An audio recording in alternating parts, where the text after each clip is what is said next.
Good Tuesday morning. I'm Father Steve from St. Bridget's Hermitage. This is Moments with the Master.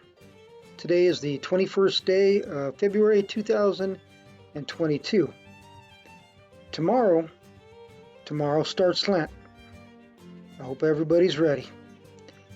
Well, today's readings come from the book of Sirach, chapter 2, verses 1 through 11, Psalms 37, and the Gospel according to St. Mark, chapter 9, verses 30 through 37.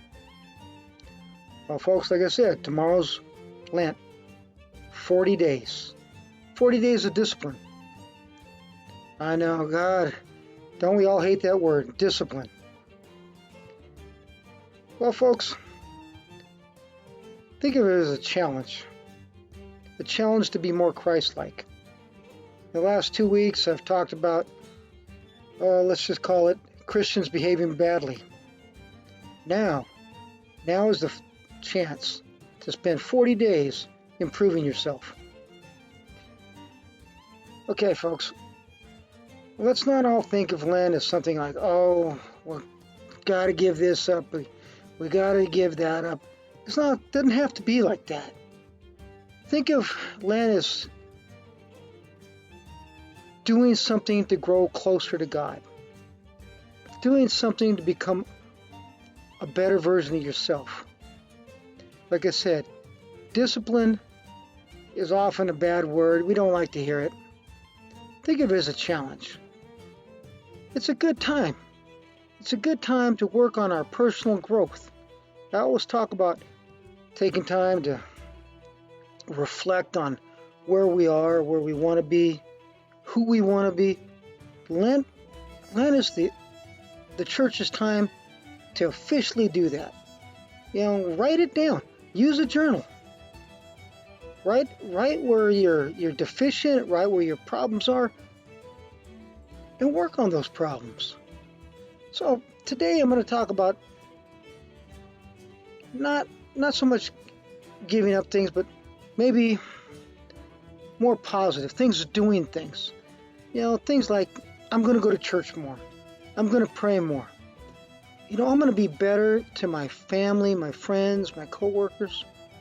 The positive aspects that next time you walk out the door of your house, you're a better version of yourself. You show the light of Christ.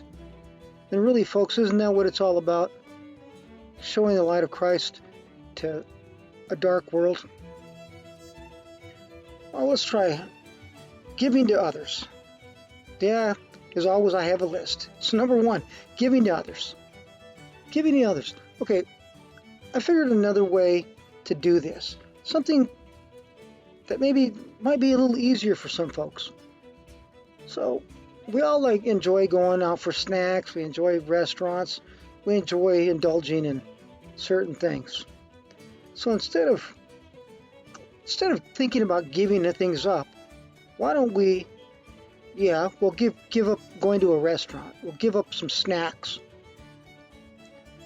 But, think of it in this way.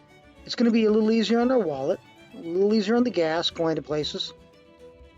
And so instead of treating yourself to going out,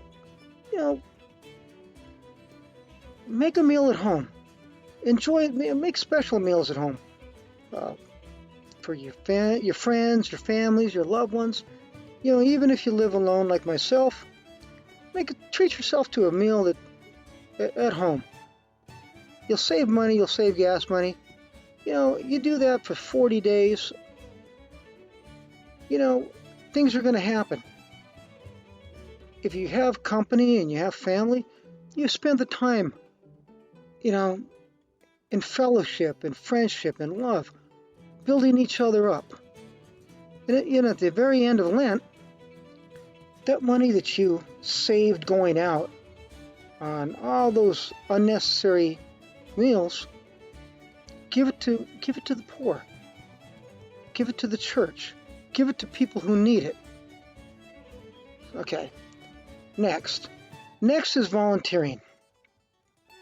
I know a lot of folks don't like to volunteer because it takes away something. The most important commodity we have, time. But think of it, folks. It's easy to give money. For most of us, it's easy to give money. Whether that's $2 out of our pocket, then 20 minutes out of our time. So, folks, find something that speaks to your heart, whether it's feeding the hungry, clothing the homeless, helping seniors, teaching children, uh, what have you. Volunteering is an excellent way to show everybody what the love of God looks like. You do it with a smile. You do it with a positive attitude. Again, it's our most positive, it's our most valuable commodity. And it's the way we can be most effective in people's lives, one-on-one. Think about it. Now you say, Padre, I'm a senior, I'm old, I don't get around much, I don't see well at night, maybe you don't have a car, what have you, whatever that issue is. Okay, you can't volunteer. You can pray. You can pray for the sick, you can pray for the needy, you can pray for the homeless. Pick somebody, pick anybody, and pray for them. Pray for your pastors. Told you before, your pastors and your priests are in dire need of your support by your prayers. Daily prayers. Make it a goal.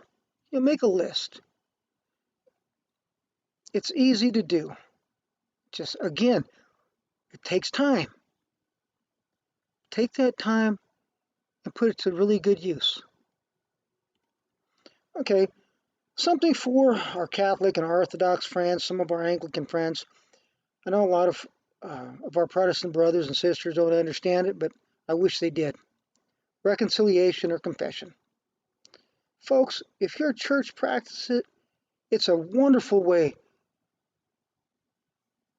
to turn away from sin, to bad habits, reuniting yourself with Christ on a real intangible way.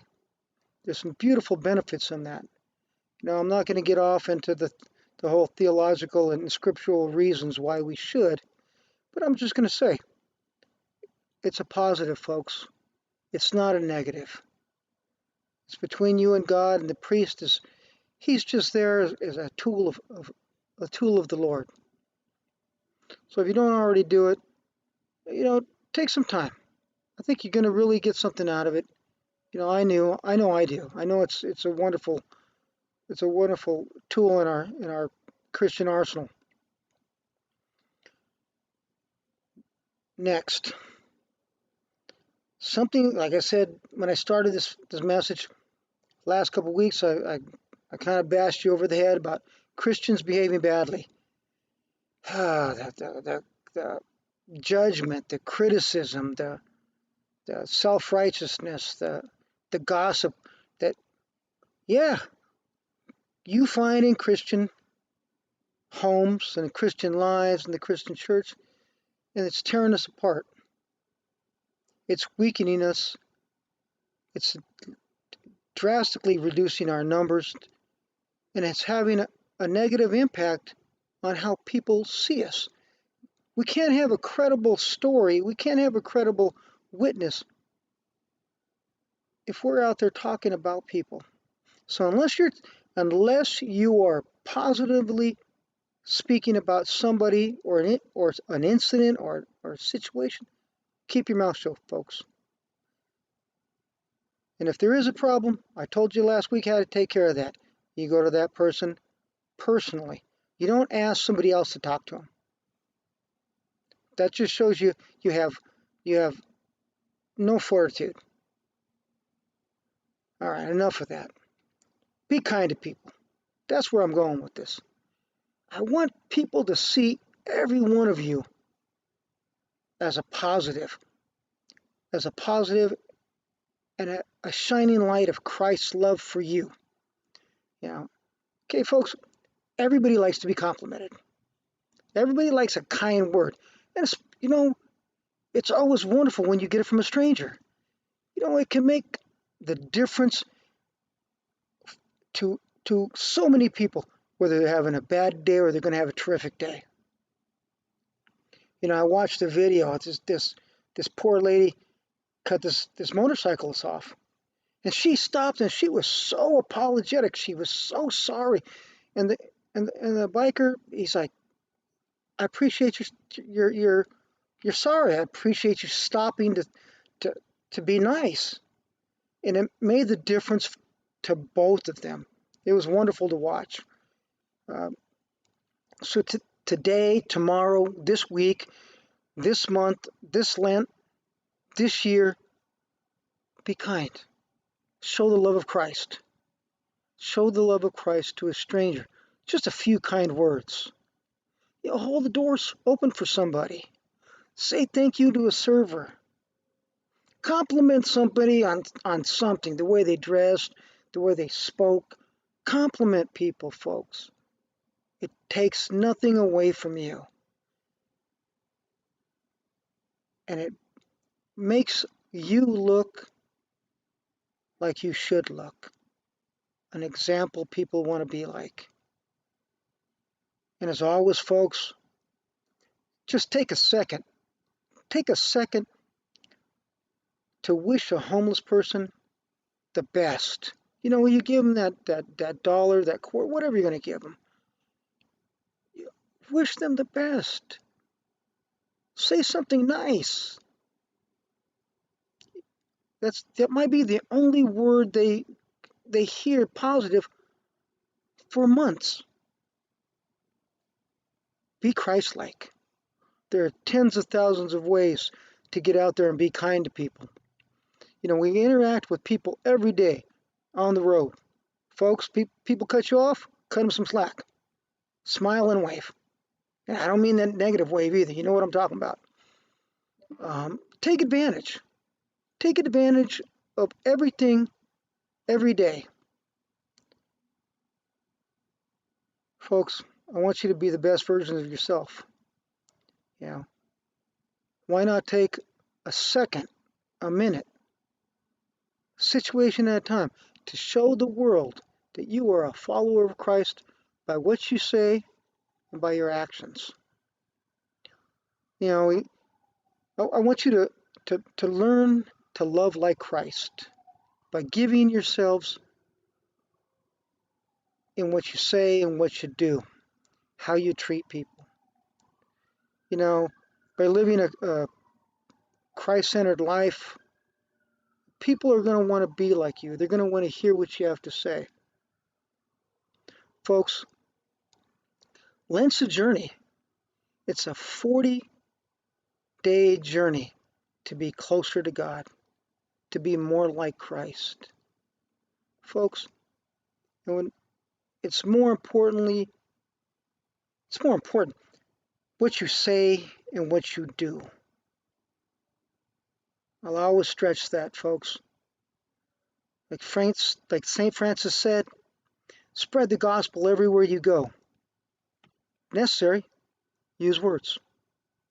Those are my reflections. Pray for me as I pray for you. I want you all to have a wonderful Lent, prosperous Lent, a blessed Lent. I want you to be happy, folks. Happy in the Lord. The joy of the Lord.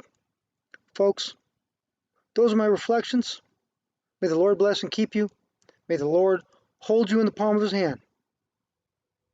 Till we meet again.